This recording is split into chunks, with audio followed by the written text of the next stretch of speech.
Welcome to Cascadia Hockey Podcast. We want to invite you to subscribe so you never miss an episode. Also, like and rate us and let us know how you like Cascadia, how you like Aaron, Anya, Kyle, Derek, Corey, any of the other schmucks on the show. Let us know. Also, if you are so inclined, join us in our Facebook group, Cascadia Hockey Club. Just search us in the Facebook search feature. Thanks. Enjoy the episode. They say every man's got a story worth telling. No matter what you're going through, or what you've been through, it's all the same, really. But here's mine. Listen. Yeah. Welcome to Cascadia Hockey Podcast. I am your host with the most, and I want to invite you to sit down and enjoy our talk on hockey stuff. Who are you? Oh, I'm Anya. Corey? Oh. No. Corey, that was just for you, and I'm literally, like, my heart's beating super fast. Before we go any further, tell us the song for today.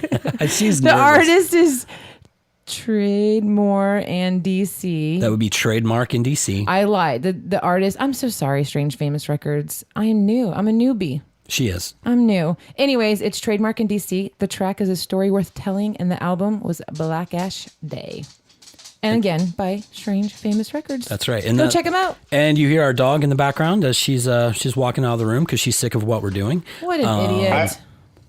Well, hey, I'll get you on that one because the dogs are asleep behind me right now. Oh boy! But they know that I'm on the phone, and they will find a reason to bark. They'll see a bird outside, and one will bark, and then the rest will bark. Perfect. And they'll all haul ass outside, and I will apologize in advance. Hey, you know what? That's the cool part about being at home. So, babe, why don't you finish your introduction real quick? Because we've got a guest with us again. Well, not really a guest. No, he's been on 3 times now since he moved. Well, so he was actually also part of like 40 episodes. So. Anyways, on the phone, who's not here presently, and I took a picture of the phone, so I will be posting that here soon, showing that Kyle is here with us today as we talk hockey shit. Hi, Kyle. Hi, I like hockey shit. Yeah, and then my husband, Aaron Piper, who is like the boss man. Sometimes there's shit on the outside of the toilet. That would be really gross. I laughed so hard when that scene came on. Oh my God. Yeah. I couldn't believe how do they keep coming up with like brilliant shit like this? Like the thing about that show too is it's not even like scenes aren't supposed to look or appear like a realistic conversation. No. Like it's just for the sake of the punchline. And that's what I love about it is like they just totally go around the whole like natural look conversation. Yep. And go for like an overly theatrical kind of like nonsense. And I love it. I absolutely love it. The guy's eyes, the janitor's eyes in that scene are great. You just can't lock on to any. Oh, Alexander, how are you now? And he's all looking around everywhere. And it's funny too because like I saw him and I was like, oh yeah, he was in episode 1. I was like, it's cool that they do kind of like little callbacks to like these brief characters that you hardly see at the beginning. Right. Right. Yeah. That was hilarious. We actually opened up one of the episodes a few weeks ago with that sound clip. So, and I've never seen Wayne's character so flustered as he was in that. Like, huh? What are you talking about, man? Well, fuck a duck. Yeah. Anyways, it was so perfect. Letterkenny, man. It's February. We got another 8 months ish to wait until the next season, which makes me sad. Well, we go back and watch it again. We will watch probably all 8 seasons again. They just launched, I believe, yesterday though, onto their tour, their live Letterkenny Live. Yeah, I meant to see how much that's going to cost because I heard on one of the previous episodes you guys were talking about it. It's like stupid expensive. It is now. When they first did tickets, I believe face value, they were like $40. But then of course those sold out really quick. I believe Portland is doing like 2 or 3 shows. And then Seattle's got the one, but they were like $40 or something. But then once all those sold and people started scalping them, they were upwards of like $500. Good Lord. I think they're funny, but they're not that funny. No. Holy shit. Okay. He's looking them up right now. I am, and I'm sorely disappointed. Holy fuck. What are you seeing?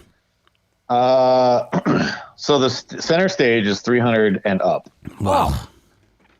And then there's a few seats on the floor, kind of like, to the right, and those are 203 and up. But Wow. so I'm like, all right, well, let's go up to the balconies. The one that's got like probably the worst view is 139 tickets. Oh, wait, hold on. I could have this very wrong. 1 second. No, never mind. That's what I'm seeing. Wow. It's 148 each for like what looks like the worst seats in the house. Is this in Vegas that you're looking? Yeah, it's at the Cosmo. Okay. That's not fun. I would not spend that much money. I would love to go see it. I would, but like I fuck, man. Yeah. Fuck a duck. I guess we should have bought it when they were 40. Yeah, well, we didn't know. We weren't sure. And then, I think I'm still overwhelmed and not completely in tune with how popular Letterkenny really, really is, like across the board, Yeah. Well, here's how I know it's popular. When I've grown up liking hockey stuff, I've always been super excited to meet somebody else who like was a fan. Because growing up in like little Elko, Nevada, the hockey fans are far and few in between. Well, they were back then. Now it's gotten a lot bigger, but especially with the Golden Knights and everything. But I always got so excited, like especially like running around in the Army, like I would, find other hockey fans, I just glue to them, But I'm seeing like tons of people that I wouldn't expect to enjoy the show sharing like clips from it on Facebook and things like that. And I'm like, okay, I didn't think this person was humorous, and they're sharing this stuff. So that's cool. Awesome. It's so true. It's so true. I'm glad. I'm absolutely glad to see that their success. Cause like I started watching their stuff when it was just a YouTube channel of like little bits. Yeah. Before they even had Squirrely Dan in the mix. Yeah.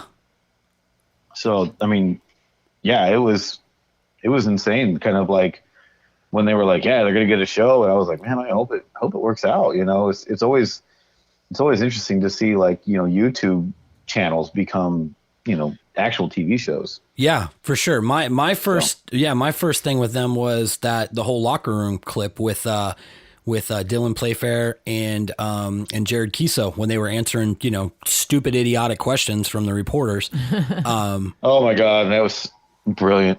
Yeah, it was perfect, man. And so that was the first thing I had seen. And then I think and of course you couldn't get it here for the longest time. We've had the conversation before that, Dylan's brother Austin couldn't even get it here when he was in town playing for the Americans. So, but then, Hulu, God bless you, when you finally got all the rights and all that stuff. So, we're excited.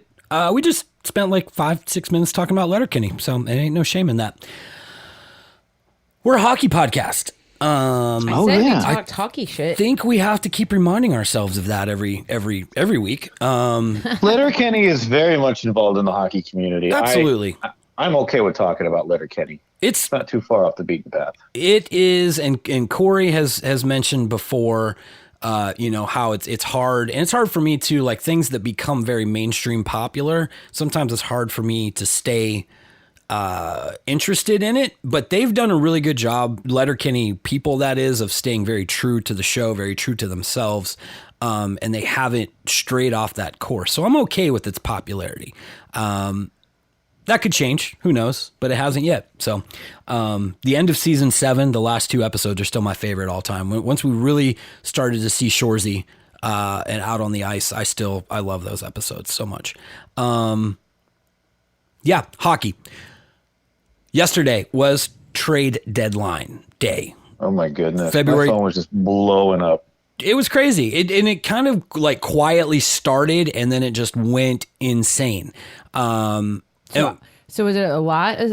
I don't keep tabs on NHL. There was a lot. She really doesn't. I don't blame her. Yesterday, I believe, was the most amount of trades we saw on trade deadline in NHL history. Well, and there wasn't that there wasn't that blockbuster, in my opinion, thing that happened, but there was a lot of big ones that happened. We haven't really seen a blockbuster trade in a while. Now, what's a blockbuster trade? What do you A consider blockbuster trade would have been like Tavares getting traded somewhere, or Tyler Toffoli was kind of the biggest name, and that happened several days ago. That was, actually, I don't know if Tyler Toffoli was the biggest name, but he was a big one. I know Subban's gone from Vegas. No, he's not. I thought he left. Simmons. No, Subban No, from Subban. Vegas. Oh, that's right. Malcolm left, right? Yes, Yeah. sorry. There's too many Subbans out there. I'm sorry. I was like, wait a minute. I thought I knew one thing We about have this. a Subban too. Okay, well we did have a Subban. Yeah, not I know. anymore. We'll talk about that in a minute because that's interesting. I always wanted to see him do well there, and I feel like, something happened to hold him back, and you've got a little bit of insight, Kyle. So we'll talk about that in a minute. But Well, it's not even so much like a special insight. It was just kind of like, well, yeah, you said we'll talk about it in a minute. yeah, we will. Why? I'm counting right now. I've got 1, 2. Left my stupid computer. 1, 2, 3, 4, 5, 6, 7, 8, 9, 10, 11, 12, 13, 14, 15, 16, 17, 18, 19, 20, 21, 22, 23, 24, 25, 26, 27, 28, 29, 30, 31, 32. You think you would have counted that before? No, because No. I could have told you that because I had pulled up just now Complete Hockey News' thing that says 32. 32 were made yesterday. 32 deals. That's insane. Yeah. And we might have a little bit of breaking news here. Just hold on. So I'm getting some text messages from one of our other people that is involved. There's still some stuff. There's still some stuff finalizing. Well, this is directly. Yeah. Okay. Hold on. So I'm getting a text message from Derek. Kyle, this is your chance to say what you want to say to Derek. Fuck you, Derek. Boom. Derek is saying that there's some big news coming out of Seattle right now. Let's see. Why don't you guys go and just type in NHL to Seattle? Do we have a name? Is this what's happening? Like as we're recording right now? I don't know. That'd be really cool. I don't know. Derek, Wouldn't that be awesome? I'm getting the, What? I'm going to laugh if it just has to do with the monorail. I seriously doubt because he said, "Are you recording? Get it on the air." So this is bigger than the monorail. We'll talk about that maybe in a second. See anything? Okay, Yeah, I don't I'm waiting. The most recent thing I see is 47 minutes ago. The thing about the monorail. That's all I'm seeing at the moment. Okay, I'm getting 3 dots right now, which means he's typing something. And he's working. He's selling houses. Oh, that is what he's saying. That's so funny. With a game ticket, the team is fully subsidizing all public transit to the games. Just say cool. Yes. That's what he texted you. That's what he texted me. So that is really, really cool news. So you know what? That just makes me feel so good because I caught that right as we're getting ready to record. Go Anya, it's your birthday. Oh yeah. I'm sorry, I'm typing in the background right now. I can't do 2 things at once. I'm just saying Anyways, Anya you know what? beat you to it. You know what, Kyle? You go ahead and tell us about Subban and his departure. Oh. Well, so here's okay. Okay, hold on a second. We'll talk about that in a minute. Are you kidding me? That's Stop. the second time you've done that. 32 trades. Public transit is subsidized in Seattle if you have a game ticket. So that is huge. And there was some bigger trades made. One of them was the Robin Lehner, Malcolm Subban, which I believe that was like a 3-way trade, wasn't it? Because Toronto was involved with that somehow. Yeah. It was kind of a 3-way thing. I think it was it was a cap space thing. So I'm looking at a little timeline here, and it says Chicago Blackhawks acquire from VGK Malcolm Subban, Slava Demon, which is a prospect. Yeah. And then the sum of that is $800,050. The change is they gain, I think it looks like about $1.5 million in cap space. Okay. And then Toronto Maple Leafs acquire from Chicago Robin Lehner, which is $2.5 million retained, 50%. So Chicago retained 50%. Okay. Of Lehner's contract, right? And from VGK, the Maple Leafs acquired a 2020 fifth-round pick. Some of that was $2.5 million. Change was $1.5 million-ish adjustment in cap space. The Golden Knights acquire from Toronto Robin Lehner. They retained 22%. So that means VGK is, I think, at the bottom line, through everyone who's got a piece of Robin Lehner's contract, VGK is only taking 6%. What? Yeah. How the hell? So No, I mean, I understand what you just said, but yeah, I read that somewhere else. It shows on here 22%. So I'm seeing conflicting reports, but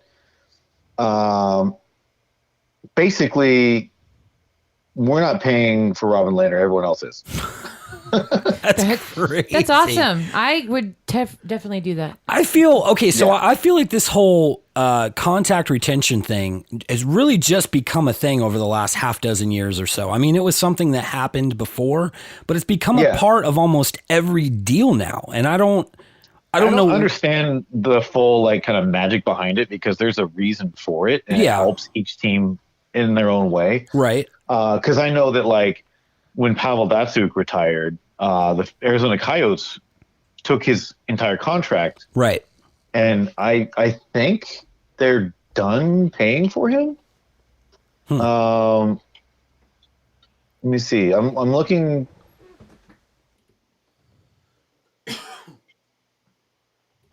I'm trying to see how much he had left in his contract. I think the Coyotes are still paying for him. I know that Chris Pronger, when Pronger got hurt with, all the concussions and stuff, and he was pretty much done with the game, he still had 5 or 6 years left on his contract. And the Flyers traded that contract to Arizona because Arizona for the longest time was one of those teams that was trying to stay above the basement, like the bottom end of the cap. Why? And so, what does that do? I don't quite understand. Well, you can't go below X amount of dollars in your spending. You have to pay your players at least this much. Yeah. So why wouldn't they just go and pay their players a little bit more? Because they didn't have a whole lot of top end talent at that point that was worth that much. So they took on Pronger's contract and just paid the contract. So it was on their books and all that stuff. So I don't understand. Arizona did that a couple times, like you were saying with Datsyuk, with Pronger. I mean, bigger names. Pronger's contract, I believe, at one point was like 7.5 or 8 a year or something like that. It might have been even more. I seriously don't get the point of that. It's all business. It's Why all business. would I pay for somebody that's not even? Sorry, I'm not in my mic. Why would you pay for somebody that's not even going to play? To stay above the bottom end.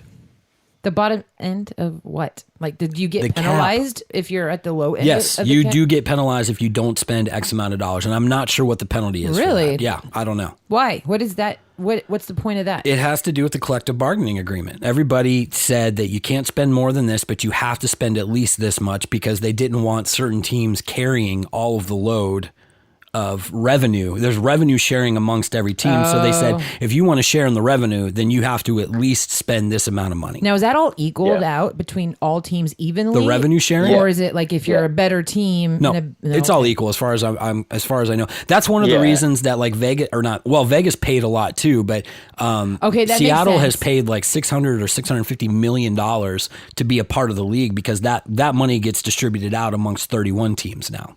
Got it. So it's like a buy-in. So and I think the minimum a player can be paid is like $700,000 a year, right? I think so. Yeah. Dang, that's a nice salary. It's not bad. I mean, fuck. How much do the emergency goalies get paid? That I don't know. Oh my god, that was so cool. I can tell you. You know what's funny? I talked to ours last night. Oh yeah. Yeah, he came out. I did a little pickup at the some arena downtown Vegas. I don't know. It's was that the picture you posted on Instagram? Wait. Is it? It's like named after a phone or something. Phone? Yeah, I thought it was some phone, some crappy phone carrier. Yeah. Anyway, we ended up having 3 goalies last night, so we had to do a little goalie rotation. And this was in pickup. Yeah. We were just doing pickup, and he showed up, and he starts putting on all his new pads that he's recently got. And he's got like white and gold pads with like red trim on it. Wow. And he's got a new mask, and it's got like the Golden Knights stuff on either side. It's just a pretty simple, generic like Golden Knights logo on one side, the star on the other side. and then he put on a Penguins jersey. What? A Penguins practice jersey. For a second I was kind of like, oh yeah, that's right. He was the one who they called when Sidney Crosby was here. Okay. He was still coming off of his injury, and they needed a goalie who wasn't like Matt Murray and the other guy. Right. For Sid's practice. So they called him in because he's our emergency guy, and he shows up for VGK practices when, like, if Fleury or, when I guess now Lehner, if one of those guys didn't show up, then our emergency guy would show up. Gotcha. So anyway, he showed up for the Penguins to take shots from Crosby, and they let him keep the practice jersey they gave him. Nice. And he was just talking about how awesome that experience was, and I was like, dude, you stopped a few of his good shots. He's like, he was talking about Sid's release, and it was just like, he's like, that guy is just, it's just, you think, you're like, look, the puck's on his stick, and it's going to be heading my way soon. And you still just wouldn't be able to expect what Sid Crosby's going to throw at you. And it was really cool. He's a super nice guy. And speaking of our emergency goalie, I'm flattered that everyone thought of me when Ayers got his start the other night, or not a start, but his NHL debut. Yeah. In I saw the comments. For the Hurricanes. I'm compared to our emergency guy, I'm absolute dog shit. Like, our emergency guy is legit good. He's actually got form. He's really good, and I'm glad it's him and not me. I would embarrass the city of Las Vegas and just hockey in general. So I appreciate all of the tags and the comments out there, but it ain't me, dog. It ain't me. That would be so, like, I think I'm scared doing the host, making fun of being a host, but that freaks me out. I can't imagine having to go play goalie for like 50,000 plus people. And the guy's story is incredible. And not to take anything away from the guy with Chicago a couple years ago that did the same thing. And he was accountant by day. That's awesome. But this guy, David Ayers or whatever, 42 years old, which is old by NHL standards, a kidney transplant survivor, which is incredible. And I mean, the funny thing is like I think I read somewhere that he sat on the Toronto Marlies bench a few years ago. So like he was part of the Marlies at some point. So a lot of these players for the Maple Leafs knew him, but they were playing against each other because, correct me if I'm wrong, but the rule in the NHL is that the home team has to provide the emergency goalie that can be used by either team, right? Correct. So our guy, he is at every game. And he's just always there. He's on standby. I think the team feeds him dinner, so that, like, it's kind of a nice little gesture, You're like, hey, be here for emergencies. We'll feed you, I think he gets paid. He's on some kind of like mini salary kind of thing or something to like just show up. Sure, it doesn't count against the books or anything like that. It's probably not enough to count against the books anyway. Right. Like, I don't know exactly the finer details of it, but you know what? I mean, I thought about it last night. I should see if he'd want to come chat with us. Yeah, for sure. Fun. Oh yeah, dude, get him on. I don't know. I don't know him that well, so I'm not gonna say his name because I'm not gonna once I'm not gonna name drop. But wow, I'm proud of you.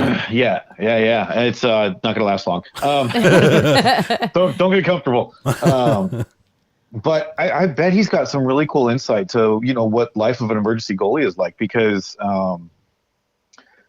It is kind of like a interesting situation, and I'm curious to kind of like more of the inner workings of it, because I see him around once in a while. I rarely have an opportunity to talk to him, but last night I did, so got to chat with him a bit. Cool. And he's a really cool guy, and definitely more suited for the job than I am.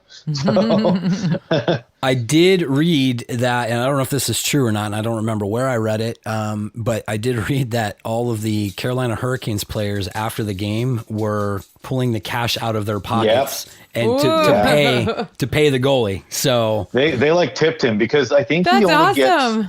I think he only gets like somewhere I read, I don't know how true it is, but like I think he only gets like $500 for filling in. Wow. Are you serious? For the game. Like, that is dumb.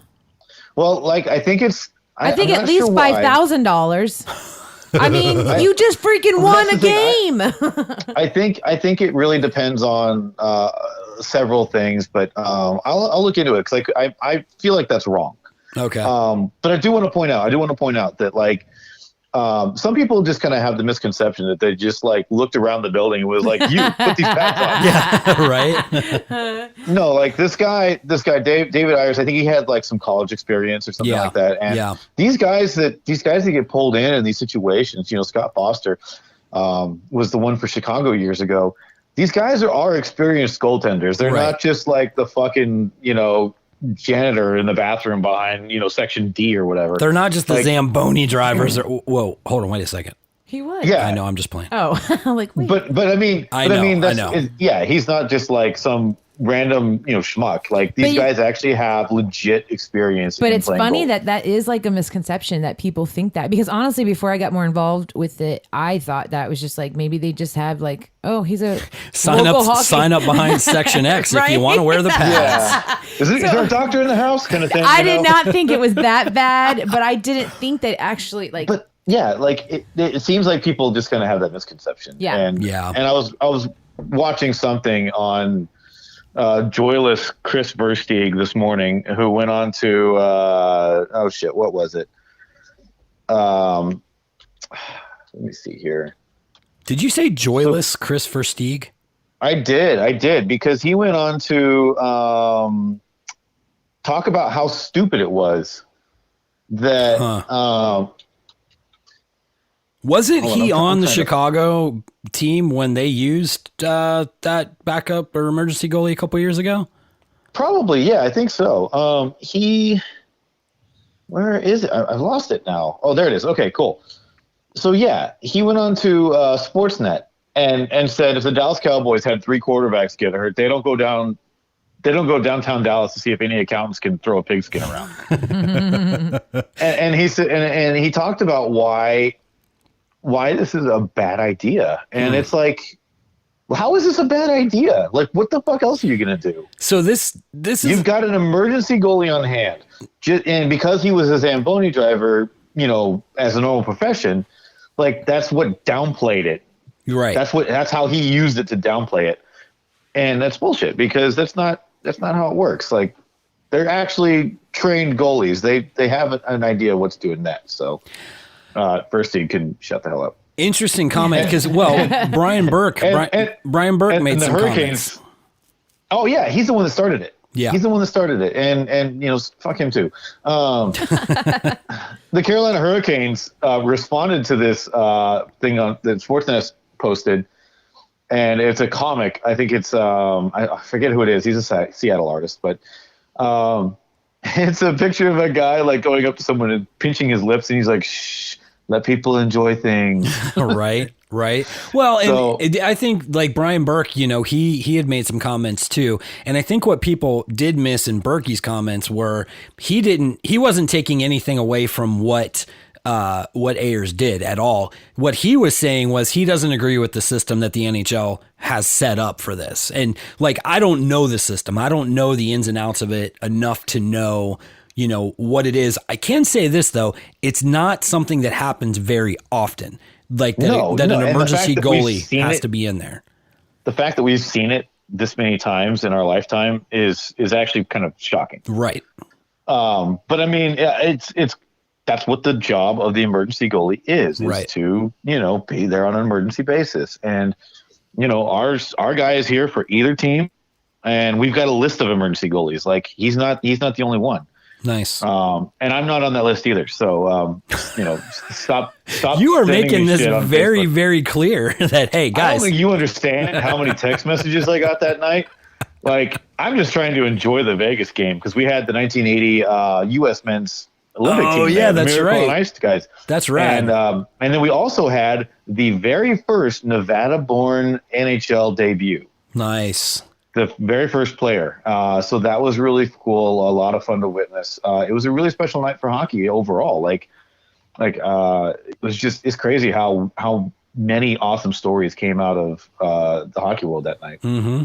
Well, and of course, that was also the night that Ovechkin scored number 700. I mean, exactly. Yeah. Dude, when that becomes not necessarily the biggest story of the night, you had a huge night around the league, which is great.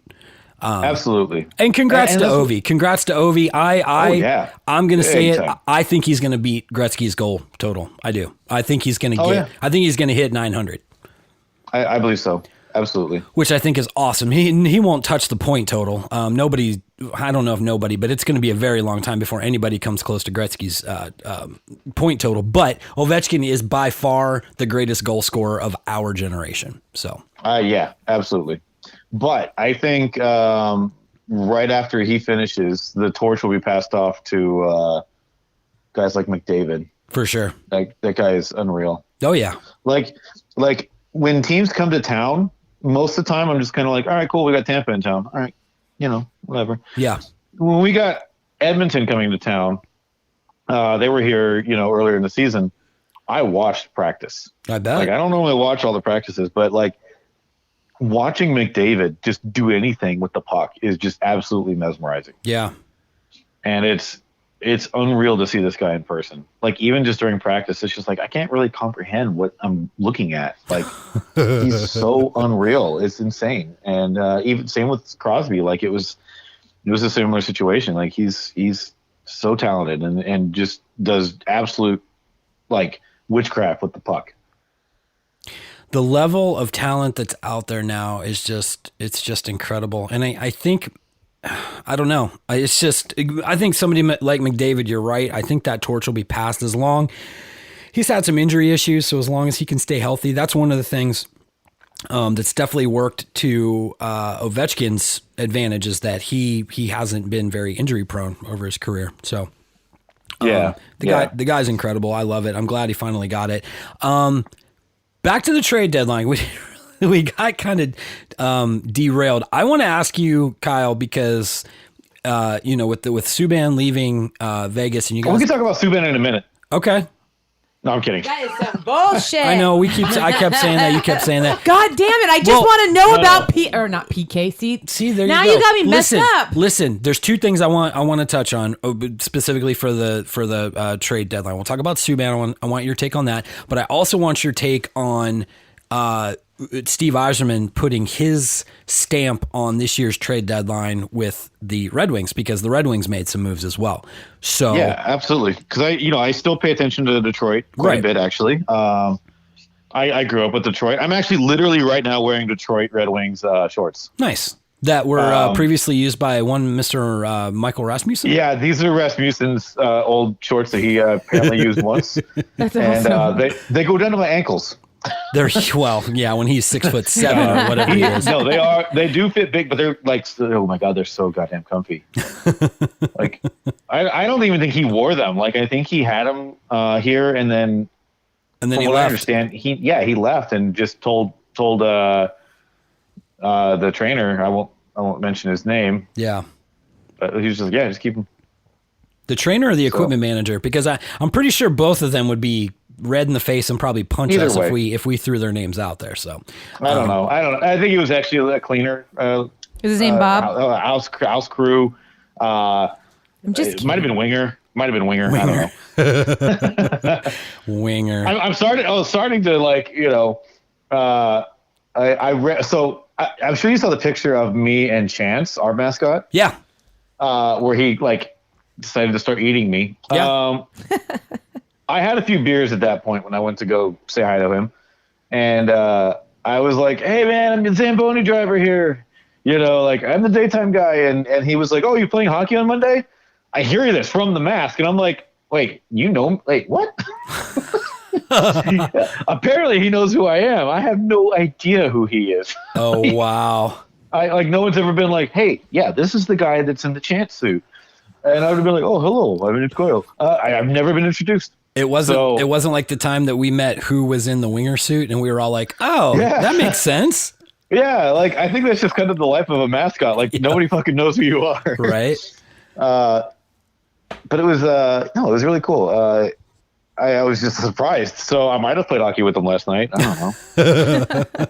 And nobody came up to me and was like, hey, I tried to eat you the other day.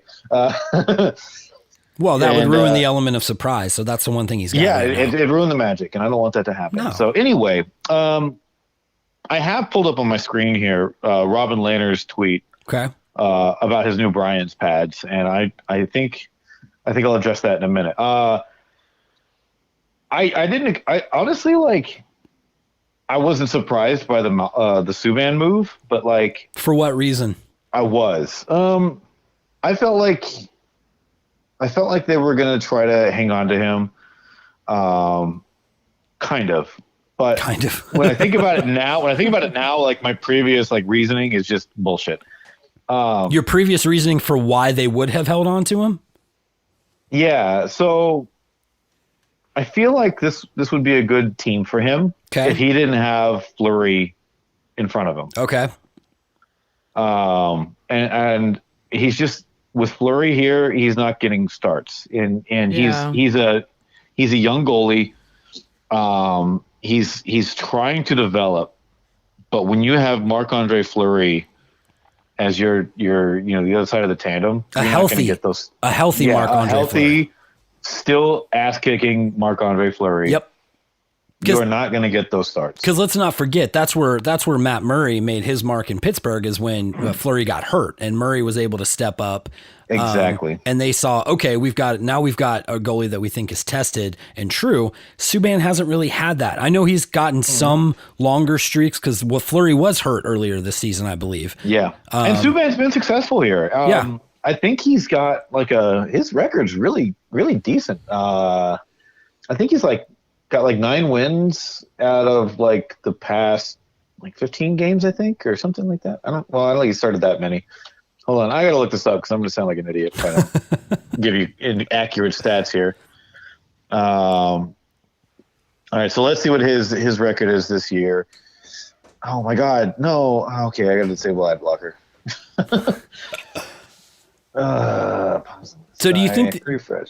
Do you think they did him a favor though by trading him, or? Okay, it's gonna sound shitty, but yeah. I say shitty because he didn't. I don't think.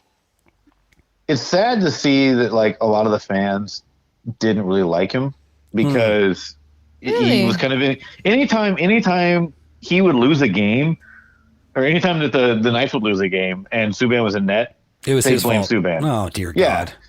But if Fleury loses a game, of course it's not his fault. It's a team effort. Okay. So he just wasn't liked by the fan. I mean, and I don't mean that to sound rude, but it sounds like he didn't have a whole lot of backing from the fandom there. Well, yes and no. I think a lot of fans here really did like him. Okay. I really liked him. I thought he was a good goalie for sure. Now his stats have actually kind of declined since he became a Golden Knight. Okay. So he played about the same amount of games each season. He had 22 games in the first season. His goals against average was a 2.68, which is, it's not bad. No, not terrible. And his save percentage was 0.91, Okay. which is good. Yeah. The next season he played 21 games, slightly worse averages, and then this season a bit worse averages also. So he's kind of been on a steady decline. How old is he? Let's see, he is 26. Okay, so now to be Isn't that old for a goalie? no, that's actually No, right about the time that that's goalies young. start to really 'Cause blossom. Yeah, because Jimmy Howard, I don't even think he started with Detroit until he was 24, 25. Because he had Chris Osgood in front of him, and that was kind of the same scenario where you're not going to get that ice time when you got guys like that in front of you.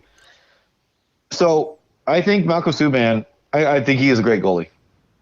And I've always enjoyed watching him. He's got good form. He's got a couple of bad habits that he kind of leans back on occasionally. But I don't think that's anything that would severely hurt his play. But I think in Chicago, he's going to find his stride better. Okay. He's going to he's going to have better chances, better opportunities. Because I think their other goalie is, God, who is Chicago's other goalie? You're not Crawford? Is Yeah, it Crawford? Corey Crawford, who's now healthy again. But for how long? Yeah. So, now here's the other thing, though. I feel bad for saying this, but I feel like Subban could be a career backup. Yeah. Which, it sounds shitty to say, but I mean, that's just part of being a goalie. Sure. Sure. But I would hope that he proves me wrong. I hope that he becomes a starter somewhere. Yeah. Because I do. I want to see him succeed. Where he did go, is he a backup too? Yeah, he's in Chicago now, so he's the backup. Yeah. Oh. But I think he'll get more ice time in Chicago. He might. Well, once again, Robin Lehner was the backup there behind Corey Crawford before the trade deadline. Crawford, when he's on, is really, really good, but Crawford's had a lot of concussion issues. I believe, don't quote me on this, but I believe he missed almost a whole season, or at least like 9 or 10 months because of lingering. Honestly, I thought he was retired because he was gone so much. Yeah, I did too. And I believe it was just this year was when because it was early last season when stuff happened to him. And it was this year that he came back, and he's been doing okay. But I think you might be right. This might be Subban's place to really start to shine. This could be he's Matt Murray behind a goalie that's getting a little older, a little bit more injury prone. And he would have more opportunity because Fleury he's not cooling down at all. It's insane to see him now. Like I think he's about my age. I think he's 35. He's a little bit older than I am. Which is starting to get old for a goalie. I mean, it really is. It is. And, you look at like guys like, oh man, it's hard to watch hockey when guys you watched kind of, in their prime are really starting to slow down. Right. I really hate watching what's going on with Lundqvist right now. Yeah. It sucks because he's so pretty. Oh my God, he's gorgeous. He is. He is so pretty. He's like a Ken doll that I just want to like dress up and stuff. God. Even and with a little Swedish accent, which is amazing. Yeah, he is. But he's not getting ice time anymore. No. He's not considered the starting goalie for the New York Rangers, and it sucks to see, but that's just kind of how it goes. So anyway, with Lehner coming in, I'm excited for that. I think that's going to be really cool because he is a veteran, and he's got experience. He's not, how old is Robin Lehner? He's not young. No, he's he's 28. Okay, so he still has some years ahead of him, but he's got some experience and he's been tried and tested, and we know what we're getting. He's got a hell of a story too. I mean, he's very open about his battle with addictions in the past and how he's overcome that. He's gotten tattoos of like every place that he's played just to commemorate, because I think at the end of the day that it sounds like and it feels like the guy's just thankful, to be playing in the league. Yeah. Oh yeah. And he's got some talent, so it's not like he's a scrub or anything like that. So that'll be cool. Hopefully you'll get to bump into him a little bit down there and hang out. Yeah. Kyle goes out to drinks with the players all the time, so no. Totally, yeah. No, that's not true at all. Inaccurate. I don't think you're that cool. I did in true buried puck Cascadia Hockey Podcast fashion. I talked with Fleury the other day about traffic. Oh no! Yep. And Marc-Andre Fleury and I had a brief conversation about traffic. And what was his take on traffic for that day? Well, that was when we had President Trump here in town. Oh, yes. And they were closing down a lot of the highways. Yes. And I was on my way out, and I was swapping propane before I was leaving work. Okay. I was like 5 minutes from clocking out and heading home. I was bringing propane in from outside, and I see this like Lamborghini pull up. And I'm like, that's got to be Mark, because like he's always the one who's here the latest. He shows up. He's usually the player who shows up last. And I could just see like the silhouette of his face, and I was like, yeah, that's him. And so I get the propane tank, and I'm dragging it on this dolly, and he's just ahead of me, and he holds the door open for me. And I'm like, hey man, what's up? Thanks, And I'm like, hey, odd question, but I'm about to go home. How shitty was traffic? And he's like, well, it wasn't too bad. I came in this way and this way. And he's like, which way were you going? And I'm like, well, I'm going south a little bit, opposite direction you came from. But yeah, I was just kind of wondering what kind of circus it was out there. And so I guess he said he made it okay, and I made it home okay. So. And then after you were done with that conversation, you started chuckling and said, wow, I feel like I'm back in Tri-Cities on a podcast right now. Feel like I know, yeah. Like I just talked about traffic. Next time I see him, it'll be the weather. Hey, it's a nice day out, huh? That's funny. That's funny. Well, okay, I'm not gonna lie. I'm bored now. Okay. What would you like to move on to? We've been talking NHL. I know. It's like way too much information. That's true. She's been on her phone just taking random pictures of shit this whole time. So real quick, we'll close the chapter on it, but just we also mentioned that the Red Wings made some big moves. They get rid of Rasmussen? No, because he's not really playing that much with them right now. He's with Grand Rapids more than anything. But Athanasiou was traded to Edmonton, and the Red Wings got back Sam Gagner, which, okay. Which I found to be interesting because Ken Holland is now the GM over in Edmonton. That's true.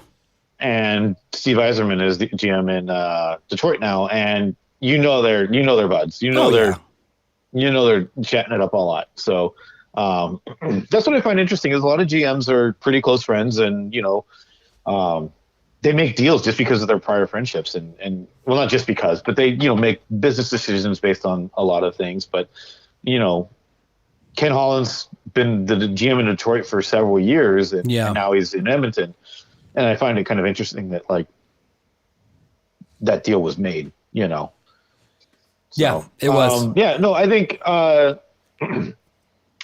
put a lot of trust into Steve Yzerman and his plan because you see what he did in Tampa. Like that team was bottom feeders. Yep. And then he came in and they've been doing amazing since he got there. Still are. They're still tearing it up this year. So yeah, absolutely. So it's good to see. Well, in transitioning out of NHL talk, if you guys want, just go NHL.com, look at the trade tracker. It'll show you everything that happened yesterday. With that, this is really the last season trade deadline that GMs aren't going to have Seattle at the forefront of their mind. And that's we talked off air before we started that I'm sure the Seattle situation was a part of a lot of decision making this year at the trade deadline. But next year is the last trade before Seattle officially becomes a team. So you're going to have to start thinking contracts. You're going to have to start thinking of, well, if I trade for this guy, who am I going to have to leave unprotected, in the expansion draft? It's going to get real interesting next year.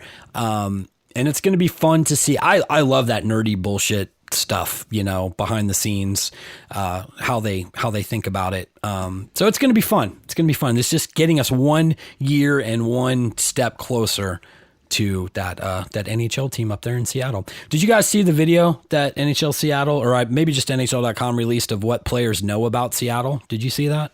Yes, hilarious. Kyle? Oh, no, I didn't. Where's that? I think it was on NHL.com. I think I saw it on their Instagram page. Pretty much, go watch it. It's pretty funny, but breaking it down, most of the players, and of course they didn't talk to like Matt Barzal and people that know the Western League, but Max Domi was on there. I'm trying to think who else. Pretty much what they know is that it rains a lot and there's good coffee and beer. That's what they know about Seattle. It's pretty accurate. No, I don't think that's very accurate. The whole rain part is stupid. And when people think rain, they think lots of rain. It drizzles a lot in Seattle. So I just tried to search that, and it pulled up a list of players born in Washington State to appear in at least one NHL game. And There's actually a pretty impressive list. We've got one in Richland, actually. Who? Ty Jones. Ty Jones. I don't even know that name. Yeah, I don't either. Like as the list goes on, there's a lot more unfamiliar names. So you got T.J. Oshie, he was born in Everett. Tyler Johnson was born in Spokane. Patrick Dyer was born in Spokane. Derek Ryan. And then it goes down, and I'm seeing a lot less recognizable names. But Kyler Yamamoto is on here. Yep. Yeah. And there's a few others. Some of them sound familiar, but anyway, that's pretty cool. Wyatt Wiley, who right now plays for the Everett Silvertips, is from Everett, and he's also been drafted by the Philadelphia Flyers. Dwayne Wiley? Oh wait, Dwayne Wiley? No, Wyatt Wiley. Oh. Is there a player on there named Dwayne Wiley? Yeah, he was born in Spokane. Okay, so I don't know if there's a lot of guys in Spokane. So 1, 2, 3, 6, 7 players from Spokane have at least played in the NHL once.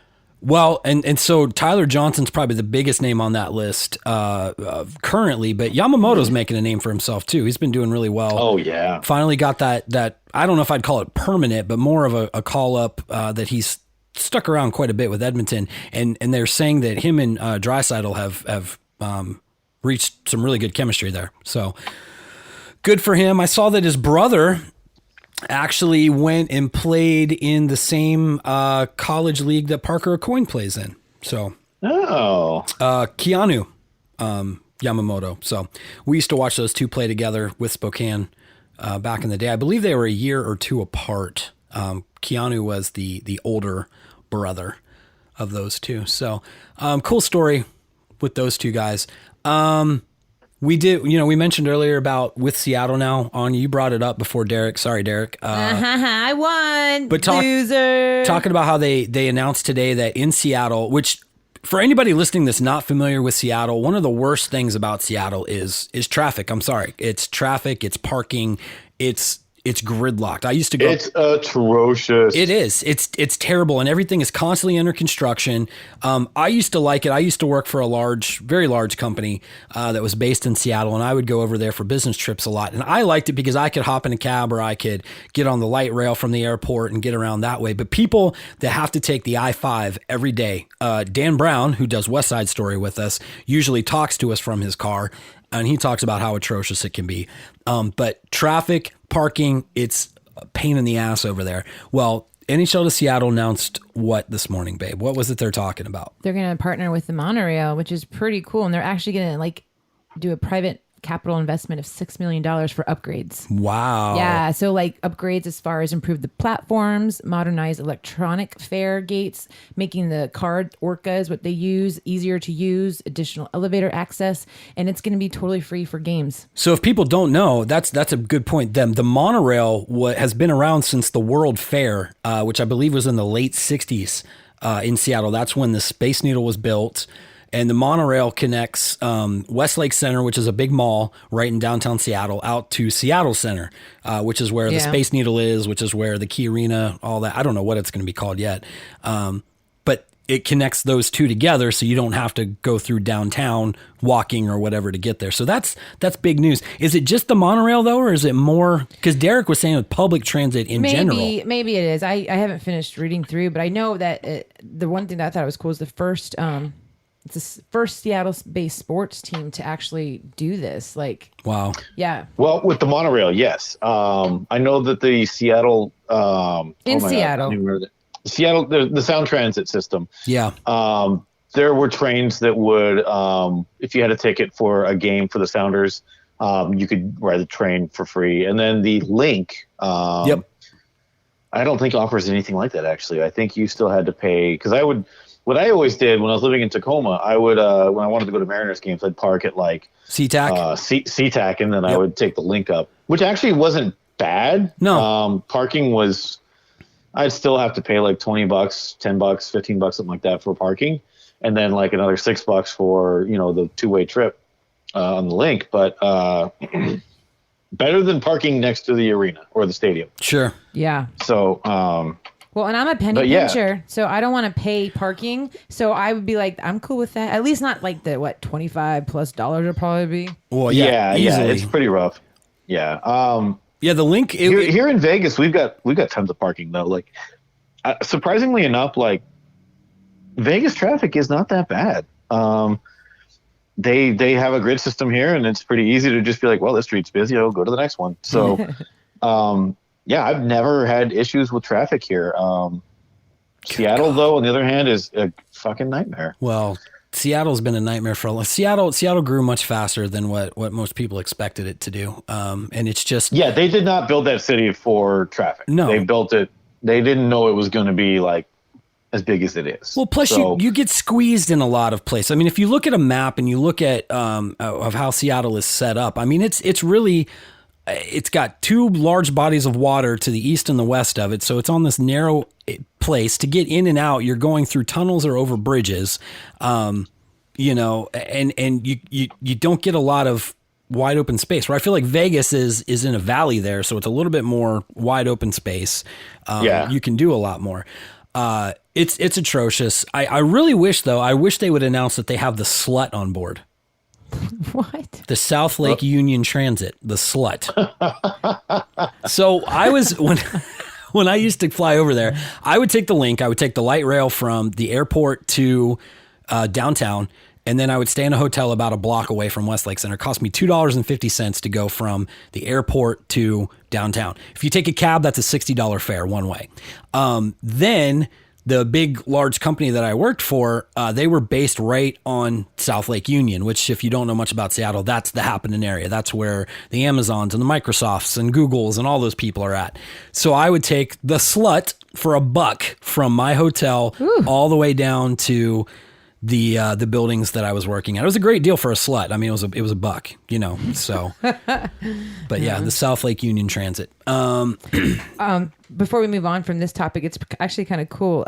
They said, I read further into the article, and it says the NHL team's decision to include free public transit via Orca with season ticket packages and single game tickets will no doubt encourage fans to be part of a better flow to and from the games. It's phase 1 of a 3-part plan to be unveiled in the coming months. Nice. Yeah, they're definitely planning for traffic and accommodating to the fans and yeah, things like that. So that's really good. Yeah, I think so. They're anticipating, they said, about 25% of the fan base to be riding this monorail. Proactive. That's what I'm loving about this, is proactive. Yeah, absolutely. So I don't know if we're doing that here with that stadium going in, but I hope that we don't have like games the same time as the Raiders. But we're literally like a quarter mile from the fucking Raiders stadium. Somebody had to have thought that through. Somebody had to have thought that through. That's this year, right? They'll start playing at that this year. Yep. So yeah, I think we talked about it last time I was on about the AHL team that's coming here. Any more on that? Super exciting. Not that I've heard. I just know that a new AHL arena is going up down where the Raiders practice facility is supposed to be, kind of near the M Resort in Henderson. I don't know if the M is actually in Henderson, but it's in that area. So very cool. So yeah, it'll be awesome to have, you know, what kind of like makes me feel bad for our emergency backup goalie is that once the AHL team is here, he probably won't be as necessary. So it's going to kind of, you know, I feel bad for him on that sense, but because I heard him talking about it last night, but I didn't really listen in. But yeah, I'm excited for our AHL team here because we'll have Dylan Coughlin just down the road from me. That's right. That's right. I'll be able to go watch our former Americans guy down there. He'll crack that lineup soon enough. I mean, he was close this year. I wouldn't surprise me if he's a full timer next year. So yeah, and you know, maybe towards the end of the season when they want to give, you know, some of the guys a break before the playoffs, and once we've clinched, I'm sure we might see him. He might make an NHL debut still. So I don't know if you've been paying attention to our roster moves, but we've made a lot of call-ups lately, and a lot of guys are getting their NHL debuts. So very cool. Very cool. Yeah, and within the 1 week, we had two players who had just joined the Golden Knights score their first goal in their first game. Nice. It was Alec Martinez, who's, you know, from LA. He's obviously got NHL experience already, right. But his first game with us, he scored the first goal of the game. Beautiful. And then I think it was Brown. Dustin Brown? Scored. No. What it was? Quick side note. Robin Lehner will wear number 90 with us, and then Nick Cousins will wear 21. Okay. Cool. Just saw that. So, oh my God, where did I see it? Dude, there's been so much. It's hard to like look through all the Vegas night stuff right now because It's been busy for sure. God, it's been a busy, like just a month, because we offloaded Cody Eakin too. Yep, I saw that back to So, Winnipeg. Yep. Which I thought was interesting. It was a lot of moves were made. Once again, there wasn't that huge blockbuster. It wasn't like Austin Matthews traded hands or anything like that, but a lot of big names. So, with Cascadia Hockey, real quick, we're getting ready to wrap up here. We've actually talked a lot about the trade deadline. Anya will probably Anya. not. She will not go back and listen to this episode. No. She's bored as hell. But we're starting. I mean, it's the 25th of February today as we record. We're down to about the last 4 weeks of the regular season. Actually, no, we're down to the last 3 weeks of the regular season with the WHL. The Wenatchee Wild are already starting their playoffs this weekend. They've got 2 home games, so go Wild. But things are starting to really, really take shape in the WHL. We've been talking about Portland a lot. The Winterhawks have been doing really, really well, except Did you see? against the Everett Yep. Silvertips. Not doing good. Silvertips are just They're annoying. titans of the WHL. It's They insane. are, and so let's think about this real quick. The Portland Winterhawks have been ranked number 2 and 3 all year long in the CHL rankings, so they've been doing really well. They still hold a better record than Everett overall, but Everett has been handling. They beat them the other night 6-2. Everett beat Portland 6-2. They beat them a couple weeks ago 4-1. The game this past weekend was in Portland. I have a feeling what's going to happen is a lot like what happened to the Ams a couple years ago. The Americans went through the first 2 rounds of the playoffs, swept both rounds, and then they hit Everett. And everybody was talking about Everett didn't have high-end talent, blah, blah, blah, but they played really well as a team. That's what's happening this year, except now they have more high-end talent. And I think Portland could be another team to sweep through the first 2 rounds of the playoffs. And then when they meet Everett, all bets are off the table. Yeah. Yeah. Did you see the Portland Winterhawks third jersey? Yes, I That's so love cool. them. I love Love it, them. love it. I love it. And what bothered me was that like people were upset. I know. They were angry that it wasn't the actual logo. Do you know how third jersey works? Yeah, right? Well, and plus, First of all, your main logo isn't even your fucking logo. that's what I was about to say. So, First off, there's nothing original about your logo. You ripped it. No. Well, you didn't rip it off. I know it was given to you by the Blackhawks, but there's nothing original about it. But that's no what they're coming originality out, about it. right? With that rose Yeah, they've got the rose thing. one as well. I really liked it, and I think they really should rebrand themselves as Yes. They whatever. should absolutely rebrand themselves. I definitely approve. Don't get me wrong. Like, I feel like it's an iconic jersey, but it's an NHL jersey. Yep. Yes. Yep. It's an NHL logo and color scheme. Yep. Like, granted, a lot of the WHL jerseys look a lot like NHL jerseys. Ours look like, or the AMs look like the Blue Jackets. The Blue Jackets had that very same pattern Yeah. a few years ago. Yeah, that's true. So, fucking make your own identity. Right. Yeah. And you know what I just noticed about the design of this jersey was the stripes are feathered. Oh, nice. They have like shades, so it looks like it's kind of like feathers. Okay. Honestly, that should be your main logo. Agreed. Yeah. Make your own identity. Yeah. Like, I was just kind of going through and looking at all the fans' responses, and they were pissed. And it's not your logo. Well, It's not yours. it's those not yours. people that fear change, I believe. It is. Probably It the is. 1%, though. I bet you the majority of the fans are like, "Oh, Oh, this is sure. awesome." Well, you know what's cool For about sure. this allows me to bring up a guest that we're going to have on here probably next week's episode. One Mr. Chad Balcom. He is the beat writer for Dub Network, who covers the Portland Winterhawks. He's a big Portland fan. He also does WHL Unfiltered podcast and Pucklandia podcast, but he has posted recently about the logos and the third jerseys and stuff. So I'm interested to get his take on it, and he can give us a little bit more in-depth insight about what the response has been there. Babe, I saw you had something up that we didn't mention on air. Oh, just about Willie O'Ree is going to be joining the Black History Tour in Seattle on the 7th of March. March 7th. That will be at the African American Museum in Seattle. And for those of you that need the reminder, he is the first black player in the NHL. Willie O'Ree, yes, and thank God he finally got into the Hall of Fame a year or two ago. I cannot believe it took that freaking long.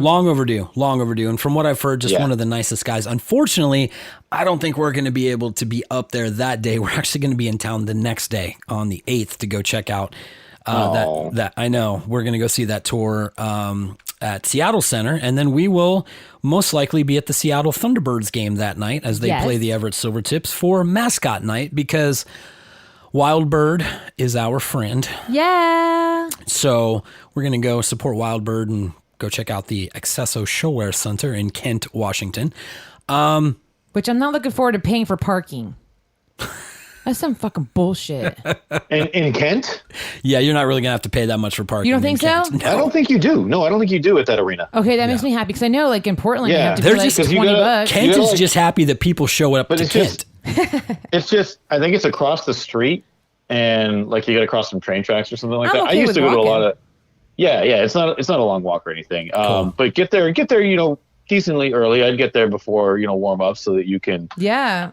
Enjoy it. I've never been there, so I'm excited. You'll get, the way the parking lot is it's like the arena, and then you have to like cross the street next to some train tracks. And then there's a parking lot that kind of extends away from the arena. So the earlier you show up, obviously, the closer you'll get to an, it's when you have to park a little further out, then you're like, fuck, this is kind of long. All right. But it's not awful. I don't remember having to pay for parking. I think you just kind of show up and park and you're good to go. But, awesome. Well, either way, I just know Seattle's super expensive, and I forgot that they're not actually in Seattle. They're in Kent. 20 minutes south of Seattle. So whenever I was working in Tri-Cities, a lot of people would refer to them as the Kent Thunderbirds as a kind of a light jab. Yep. Because they're not actually in Seattle. Yep. I do that and if anything, Everett is more of the Seattle team. You know what? That's I've heard that before too. Because I think actually, Everett's actually closer. They might be. Well, no, Everett's I'm curious. Everett's a good 30, 35 miles north of Seattle. It's got to be at least that far. Doesn't take a long time to get there. It's 30 to 40 minutes, isn't it, to get from Seattle up to Everett? I'm curious now. What is closer? What is closer to the Key Arena or whatever the new arena is going to be called? Yeah, which is where the Seattle Thunderbirds did used to play. Would it take you longer? Yeah, that's true. That is true. I heard it was kind of a shit show. Like the Jumbotron was like offset. Like it was like terrible. Over the blue line. But anyway, but what takes longer, going from the Key Arena to where the Silvertips play, or to where the Thunderbirds play? It's true. I want to Google Maps this. What is, like, I didn't follow. Like, what's further? Is it where? What is from the Key Arena, or whatever it's going to be called, from the Key Arena to, I believe it's called the Angel of the Winds Arena. Yes, in Everett. In Everett. Okay. I'm doing this now because I'm infinitely curious. So Angel of the Winds? Yes. That's where the Everett play. The Everett. All right. It is 28 miles. Oh, wow. That's a lot closer 28 than I thought. 28 miles from the Key Arena. Now, I'm not going to say how long it'll take, because traffic in Seattle is a shit show. Oh, yeah. So it's 28.8. All right. And then, is it still called Showwear Center? Yes, the Accesso Showwear Center. Oh, okay. It is 20.3 miles. Oh, so okay, so you're 8 miles closer. But the time is about the same. Well, yeah, because if you think about it, going from the Key down to Kent, you have to go through the I-90, I-5 interchange, which is going to take you an hour just to go 4 miles. And And if you're going up north, it can get a little crazy, but usually you start to get out of the traffic at that point. I cannot believe how much fucking time we've spent on traffic today. This is ridiculous. And we are over. And I believe if we were to have taken out our traffic parts, we'd have been right on time today. So way to go, traffic talkers. fucking Marc-Andre Fleury talking about traffic. Jesus. Anyway. And Kyle, it's all your fault, Kyle. Yeah, you invited me. That's true. Well, since, But whenever, speaking of Seattle, before we move on to anything else, the Ice Crew and I, we have discussed, and we do think we want to plan a trip to Seattle when they start their new season, when the Knights go up there. So Cool. You keep us informed because we will maybe do it too. Well, yeah. Or at least we'll stand outside the arena. at least try to get tickets somehow, because that's going to be a hot ticket for a while. I know the first season's going to be tough, so we'll see how it goes, play it by ear. I'd really like to do it. So how many times do you think they'll play each other? Twice. Well, Seattle and Vegas. They'll be in the same division. We'll be in the same division, so like eight times? 8 times per season. Yeah, four here, 4 in. I get points. Yeah. I get points, don't I? Because I don't know shit about NHL. But I think that has that changed though? For some reason, I feel like that's changed. How many times you play in your division? Because divisions are big now. It was only changed because the West has less teams than the East, right? In the conference. But yeah, from what I've seen, we play everyone in our division this year 8 times. And then in the conference, outer division within the conference, it's 4 times. Because we've got Edmonton here twice. We go to Edmonton twice. Yeah. Because Edmonton and then is everyone central. in the East. Wait, everyone no. in the East. Edmonton's twice. Pacific, or are they Central? They're Central. Okay. Yep. And then everyone in the East, we play twice. Once home, once away. Okay, so but it's not 8. I just did the math in my head. So if you guys were to play the other 7 teams in your division 8 times, that's 56 games. If you were to play the other 8 teams in the West 4 times, that's 32 games. That right there is 88 games. There's some teams that don't quite get that because of the difference in the odd number of teams in this division. Because I feel conference. Sorry, I feel like Philly and Pittsburgh only play each other 4 times during the regular season now. Yeah, and they're like best friends. Best friends, yeah. I don't know that rule doesn't quite apply to every team. Who's moving? Did I read somewhere that Colorado is the team that's moving from the Pacific to the Central, or? Yeah, I believe so. Colorado or Arizona?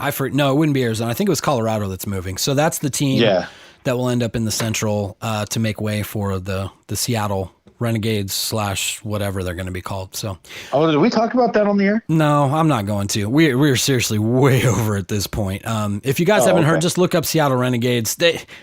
We're not going to know anything until they announce it. Supposedly, the last I heard was March is when the name's going to be out. So if you're dying for it, I think they'll announce it once they everybody's like whatever. And stop talking about it. I don't think anybody's ever going to get to whatever and stop talking about it. Everywhere I see, that's all people are saying. When their traffic starts like going down in the Google searches of what the name is, then maybe they'll start announcing it. When they're not ranking above the fold anymore. So, honestly, if they name it the Renegades, I might be disappointed. Yeah, all I can think about with that is a Rage Against the Machine, Renegades of Funk. So anyway, that could fit. All right, as we wind down, a couple of quick shameless plugs here. Cascadia Hockey Club on Facebook. Go look it up. It's a private group. Where we talk hockey stuff. If you're on there already, please share it. We're small right now. We need to get some more people involved with it. There's been some cool talk. And we're one of those people that call the Seattle Thunderbirds. We say they play in Kent because they do play in Kent. So we've hopped on that bandwagon. Support local hockey. T-shirts are in. I'm wearing one right now as we are recording this. They are available on the buriedpuck.com website. Limited quantity, so if you want one, you better pick it up. We did kind of a small run of these to see how you guys like them. So a few of them have gone out. A few more, I hope, will go out soon. So check those out. I can't think of anything else at this point. We'll be in Seattle in a couple weeks. Sorry that I kind of sound like Steve-O today. This cold I'm fighting, but whatever. It's kind of sexy. Ooh. Yeah. Okay, we gotta go, so. Oh, boy. Kyle, any parting words for us today? Not that I can think of. I think we talked quite a bit about not as much Cascadia stuff, but more NHL deadline. But it has a ripple effect. It does. It applies. It applies. And then, we try not to give a huge amount all to the NHL with this, but there are a couple times. But today you did. We did, because there's a couple times out of the year that the NHL is big news. Anya's bored. God. I guess you're going to have to watch some more NHL. No. Here's the thing, because you're getting into hockey a little bit more and more. Yeah. You're going to start paying attention to the Western NHL Hockey League. Local, support local. All of these Western Hockey League players that you are like in love with are going to move to the NHL soon. Yep. And you're not going to No, because I'll just their forget presence. them, and then I'll fall in love with other ones. Like, bye. Except for doubt Parker. that. I doubt that. I think every episode, we always talk Parker. I love you. I'm going to stop talking now because I'm out. I love you, Parker. Fuck you, Corey. Yeah, I love you too, Parker. I'm sorry our good vibes didn't get you over the hump. Their team was knocked out of the playoffs. But he took it well. Did he punch them in the neck, like I said? I don't know. I sent him a love you, bro. Sorry it had to come to an end text, and his response was, shit happened. So I'm assuming there was probably no punching in the neck. There's probably a lot of, Parker. Parker's like the nicest tough guy out there. Like he'll shaking hands and all that stuff with everyone. So I see him kind of doing the whole like shaking the hand headbutt thing that Wayne did. Yeah. In Letterkenny. Yep. Yep. I love it. I think he could. I love it. We'll have Parker on again soon. So, Kyle, I'm so glad that you had another Tuesday off. The second time in the last 8 months or whatever. It feels like it. Yeah. It's good to have you on, Corey and Derek. Whatever, guys. Whatever. Whatever. My beautiful wife, my dog finally started moving on. Your dogs didn't bark, so knock on wood, we're going to get out of here before that happens. Buriedpuck.com. Check us out all over the interwebs and the social I'm just glad medias. they didn't hear you knock. Oh, huh? What was that? You guys hear that? So anyway, all right, we love you guys, and till we see you next time, a 3, a 2, a 1. Ferda. Ha! You're the only one. Sometimes there's shit on the outside of the Uranus. Huh? Sometimes there's shit on the outside of the Uranus. Things get pretty hairy over there, right?